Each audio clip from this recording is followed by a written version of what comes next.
Bismillahirrahmanirrahim. Alhamdulillahilladzi hadana li hadza wa ma kunna linahtadiya lawla an hadana Allah. Wassalatu wassalamu ala sayyidina Muhammad bin Abdullah wa ala alihi wa sahbihi wa man jahada fi sabilihi wa wala amma ba'd.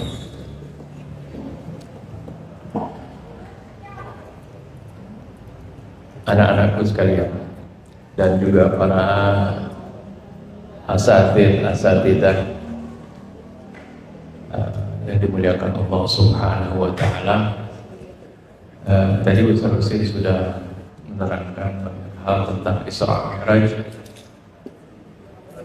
Pada kesempatan kali ini juga saya ingin menyambung sedikit bagaimana hikmah dari Isra dan Mi'rajnya Nabi kita Muhammad sallallahu alaihi wasallam.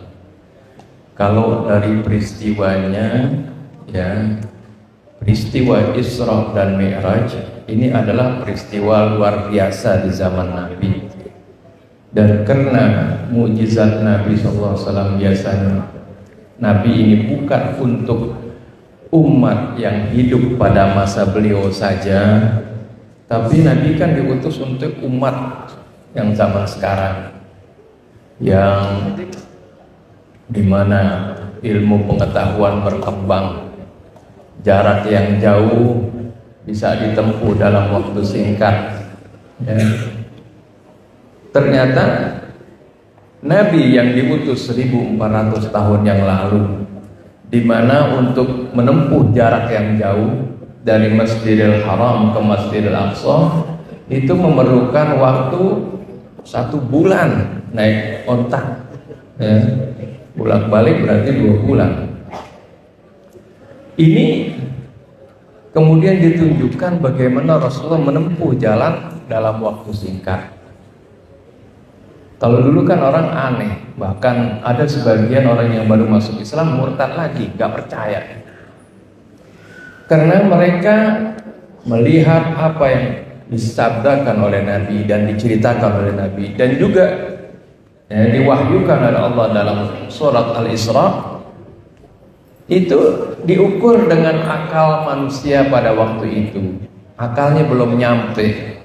Tapi karena ini membuktikan bahwasanya Al-Quran bukan saja berbicara untuk manusia-manusia yang hidup pada masa Nabi, tapi berbicara juga untuk manusia-manusia yang hidup pada masa sekarang.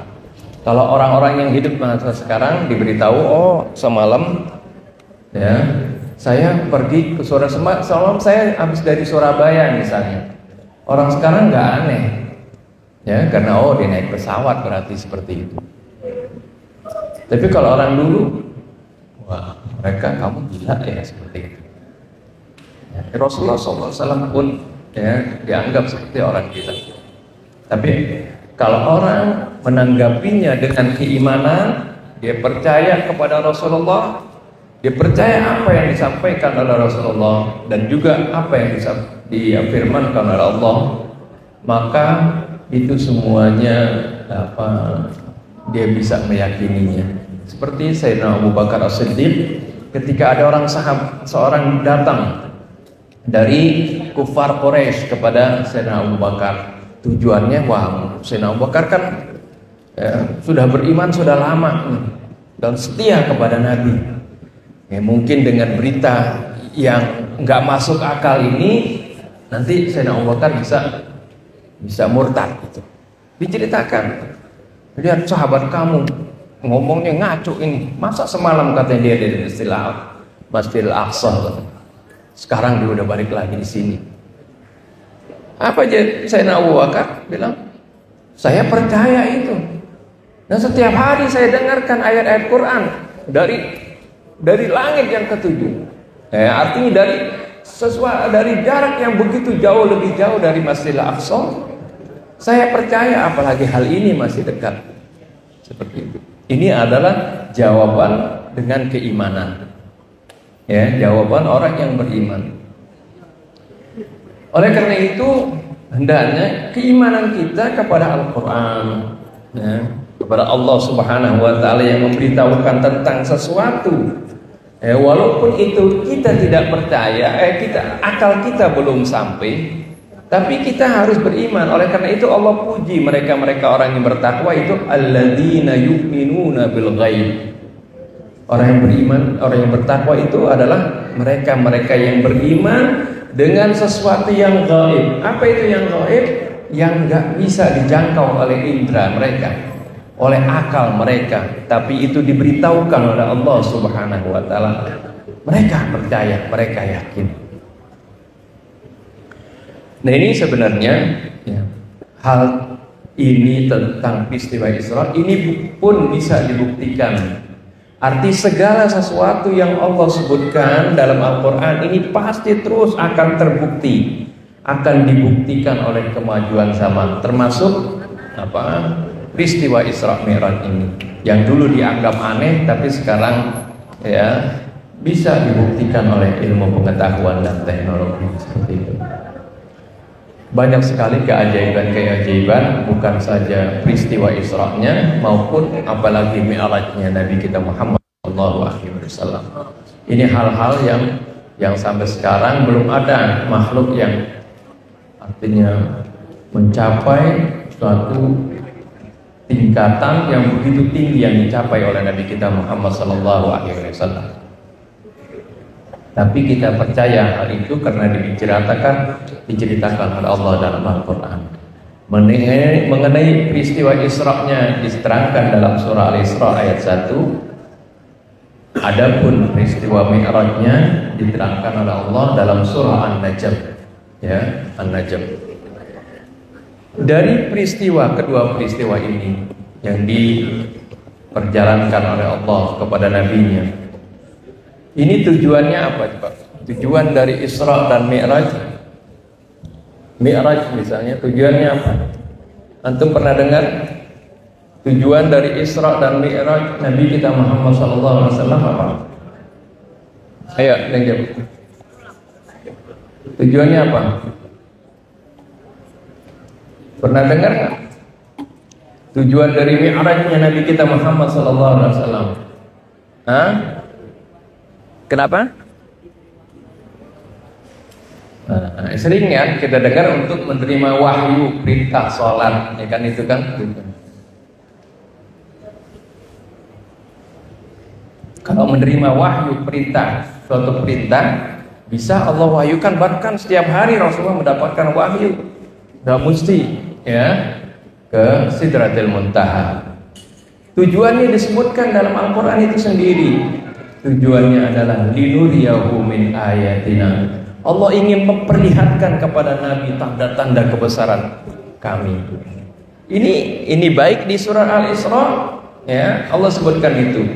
Tentang Mi'raj juga Allah Subhanahu wa taala sebutkan, walaqad ra'ahu nazratan ukhra 'inda sidratil muntaha 'indaha jannatul ma'wa. إذ يغشى السدرة ما يغشى ما زاغ البصر وما طغى ولقد رأى من آيات ربه الكبرى. Ini dalam surah An-Najm. Jadi diceritakan walaqad ra'a min ayati rabbihil kubra. Sungguh Rasulullah telah menyaksikan tanda-tanda kebesaran Allah Subhanahu wa taala yang begitu hebat, yang begitu dahsyat. Jadi tujuannya seperti itu. Sebab Nabi baru saja sedih. Sedih kenapa? Baru saja sedih karena ditinggal satu oleh pamannya Abu Thalib yang melindungi beliau, yang menyayangi beliau, yang mencegah berbagai makar dari kufar Quraisy. Yang kedua juga di tahun yang sama meninggal istri beliau yang sangat beliau cintai, yang selalu menyokong perjuangan beliau dengan seluruh hartanya, Sayyidatuna Khadijah.